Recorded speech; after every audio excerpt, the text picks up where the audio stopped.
much longer Ty Lue will go with these guys again with a game tomorrow. Oh, bang. You always listen. Towns gets the hooping and horn there. He just dispatched him.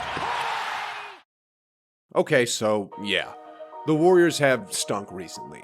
I mean, this clip here of Steph sums up exactly how I'm feeling. Lonely, I'm Mr. Lonely, I have nobody. But hey, the game of basketball, just like life, has ups and downs, and despite all we've seen recently, the 2022 Golden State Warriors are still going to win the 2022 championship. That's the thing, when you get on the floor and there's a lot of traffic in there, everybody's going to be raging. A little pump fake and just throw his body in there. Away from the ball. Probably a defensive 3-second call there, so in the triangle. This is Draymond Green.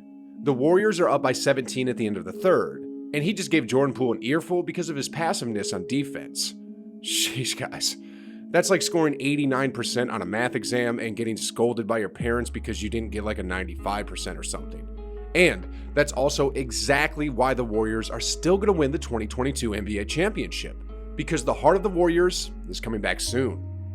We could talk about numbers and analytics all day on why the Warriors have been losing game after game after game, but the real reason why they've been losing is something that doesn't get shown on a box score. I mean, I'll show you what I mean here really quickly. Here's the recent box score of the Warriors' loss against the Mavericks. Steph shot 4 of 5 from distance, which is pretty good. Klay shot 2 of 8 from distance, which is pretty bad. Jordan Poole played well. Moses Moody played well. But check out this statistic. Ladies and gentlemen, although Steph and Klay are electrifying, the Warriors lost their heart and soul when Draymond got injured. I mean, forget about the defensive or offensive rating for just a second. The Warriors desperately need these. Minutes for Golden State, and again, Draymond Green. He's chapped, and a technical. Missed it a little short. You've got Draymond Green here. tech. Little body bump, didn't get it. Nurkic with the rebound, and now he's going to get a technical foul. Oh, man. Yeah, as crazy as that sounds, the Warriors desperately need to see their technical fouls increasing. Some people see free technicals for the opposing teams, some people see that Draymond is costing up free points, but I see passion and the desire to win. I mean, here's what Steve Kerr recently said about Draymond. We desperately need Draymond. You guys know that. We desperately need Draymond. You guys know that. We desperately need Draymond. You guys know that. Sure, he can put up 37 points in a quarter like Klay. Sure, he can hit 105 three-point shots in a row like Steph. Heck, it'd be a borderline miracle for him to even go 18 for 20 from the free throw line. But the intangibles he brings to the game is at an all-NBA first-team level. In fact, here's what former Warriors big fan Festus Ezeli recently said about the importance of Draymond Green. Draymond is the most important key to this team. Why? Because they built a system around him. They built a system around 3 guys, which is Draymond, Steph, and Klay. He might not be the best player on the team, but he's the most important. This year, they're deciding that small ball is the way we're going to go.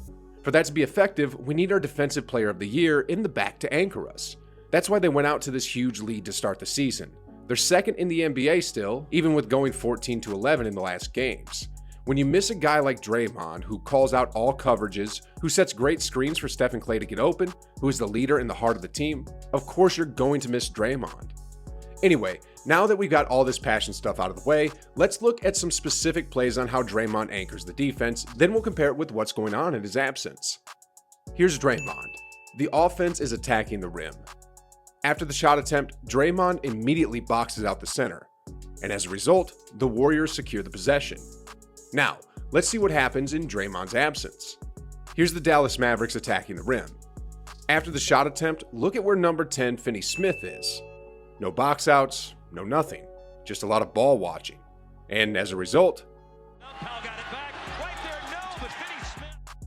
an extra possession leads to another 2 points against the Warriors. It's the little things that count, guys. The little things.